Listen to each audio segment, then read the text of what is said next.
Hello friends, welcome back to Value Vintage Cards.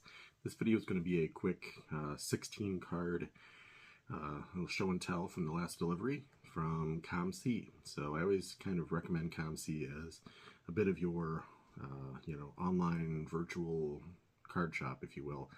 It's a great way to find some cards that are, pennies, dimes, literally very, very small dollar things where shipping would be kind of an overwhelming percentage of the cost. So if you can find them in COMC, you can kind of card it up, let that build up for a month, 2 months, sometimes longer.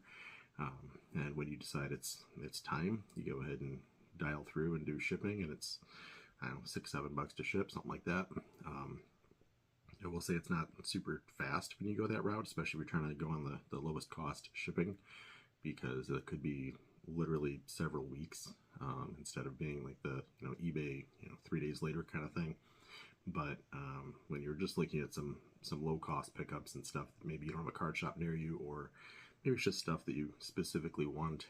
I literally have cards in here that are dimes, so I don't necessarily want to spend even the time or gas. $6 in gas round trip to the card shop is still not good when you just want to pick up one card that's like 30 cents and you specifically want just that one card. So I'm going to show you the 16 I just picked up and see what you all think. Appreciate you. Just 1 second, we'll flip it around. All right, friends, let's jump in. Like I said, it's going to be 16 cards I'm going to be showing you. So I'm just going to go ahead and move them in front of the screen and move them across. First one is a Billy Wagner. I am trying to celebrate Hall of Famer birthdays, and I really just need an example of players. Wagner's career, take a look, this is 93 minor league, so it kind of hits that gap. 95 was the end of high school for me, so by the end of high school I really wasn't collecting super hard. I might have some Billy Wagner cards, but I figured that was a good one to pick up just to have a cool illustration of who he was. And then, since I was at it, I figured I'm a Braves fan as well. Cubs, Sox, Braves is kind of my three teams if I'm a team fan at all, but now I'm cheering for 10% of the league, so I tend to just be a player collector. But the Billy Wagner I thought was fun. I know nothing of what this means in terms of the shiny, the whatever else. Apparently it's a 2811. I literally know nothing about these cards, so I just look for ones that are cool images and low cost. From there, I jumped in on some Cole Hamels stuff. Cole Hamels, from everything I've seen, is actually a pretty good dude, I believe. Seems like he was pretty charitable, pretty kind. Played for the Phillies, Rangers, pretty amazingly. Cubs time, I think, was optimism, and Braves, I feel like the Braves always pick up somebody that's at the end of their career, and usually it turns out pretty darn well. Usually they have like 2 good years for them for budget signings. I don't know how they do that, but here's a little bit earlier, Cole Hamels. I guess that's a rookie card. I don't even bother saying that with these.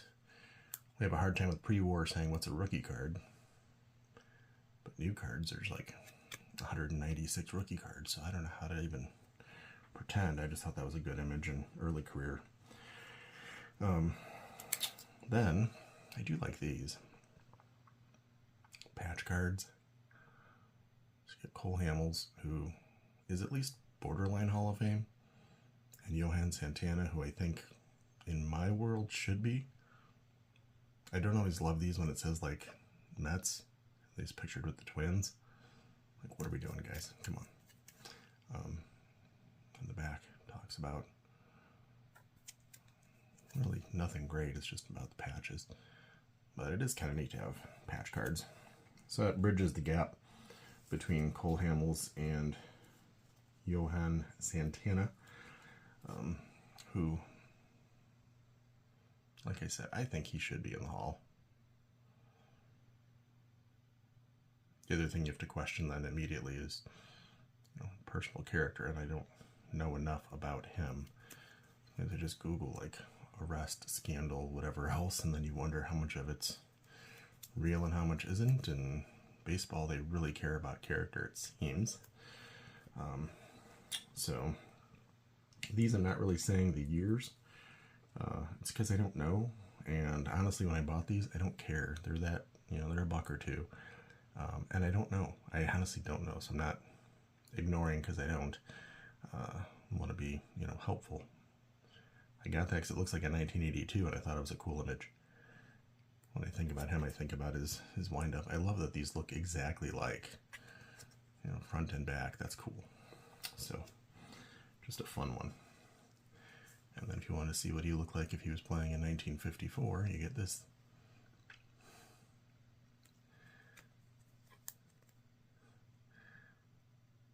Pretty good imagery. That's pretty close to 54, even though it's a Fleer.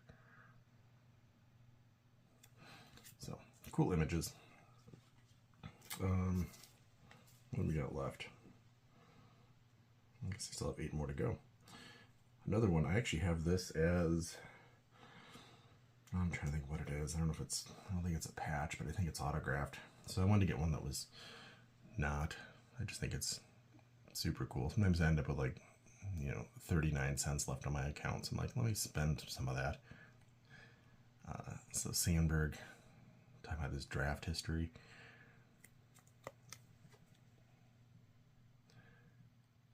Even though I'm a Cubs fan, I do enjoy seeing players in uniforms you don't expect. That's always kind of a fun way to collect for me. So, a little Sandberg action there. This next one I actually preferred. I went for the violently off-cut bad centering version because I think it's fun. I think it's almost, we used to almost think it was like an error because it was a factory issue. It wasn't anything we did to the card. So, and I think it's a really cool looking card. I don't have a whole lot of Vita Blue, and I do think he was a pretty great player. Maybe not Hall of Fame, all of very good. Significant player in history, though. Definitely best pitcher for some time. Look at that 1971 season. 300 strikeouts, sub-2 ERA, and a 24-8 record with over 300 innings thrown. And, printed in Canada.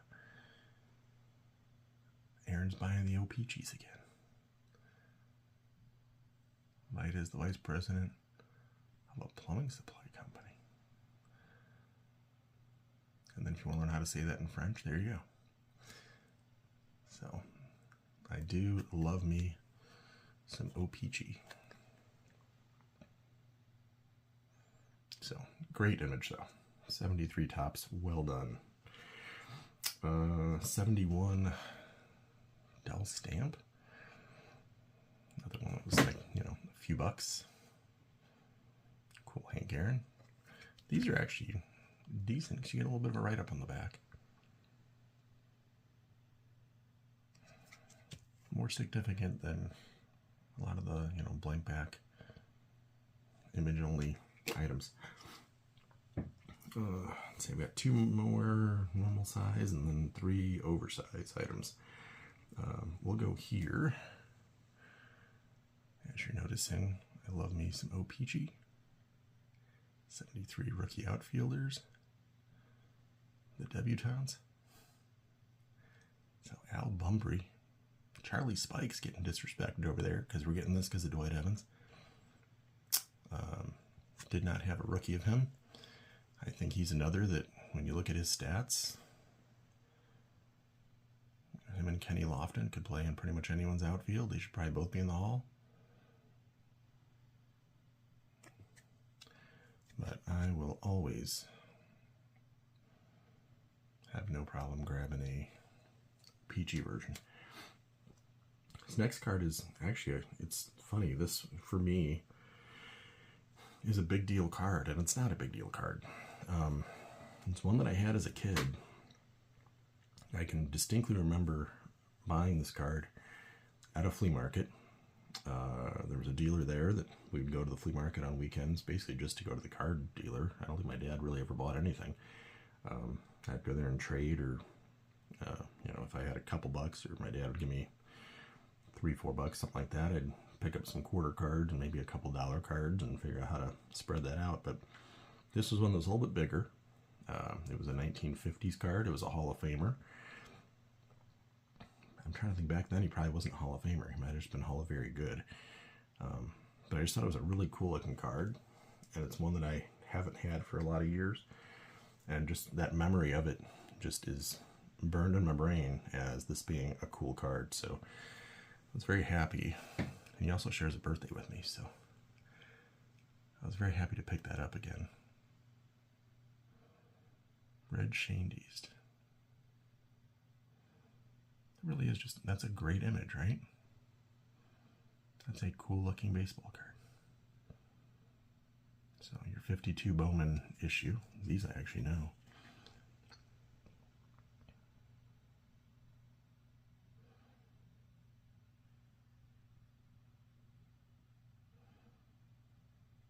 Nice clean back. Everything about it's great.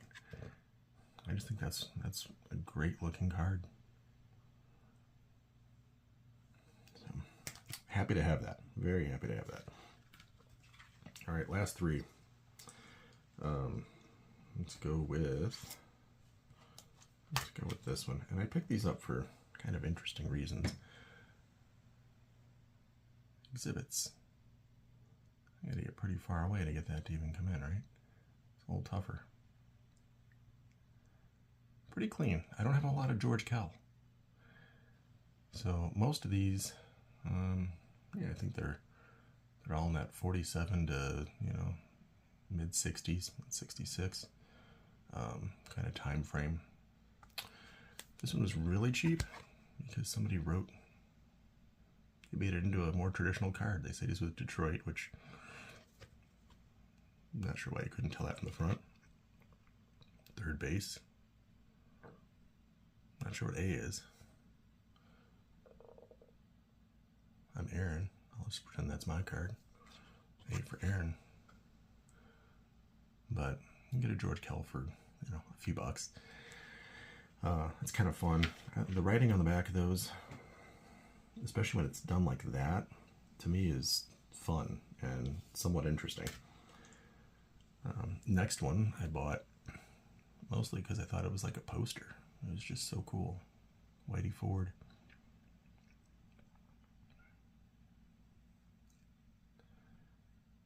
Thought that was a pretty great looking image, especially if you get in close and just look at that Whitey Fordish, image. So classic. And then I always like the details, signature, shoes, how they wear their pants back then. Even the way it has his hand, everything about that is just cool. This one is particularly 62 because it's got up to 61 stats. There is paper loss, so bummer, but also cool because it was, a few dollars instead of being some tens of dollars, and so it was a great value. And then the last one is the one on screen. I thought that Billy Pierce image was fantastic, so I thought I'd give Billy a little extra screen time as being the background of all the other cards. I think that Billy Pierce exhibits card is super cool. The back of Billy. Ted something. I'm not too sure what's going on there. Maybe that's the kid that owned this in 1958. I don't know. Kind of an interesting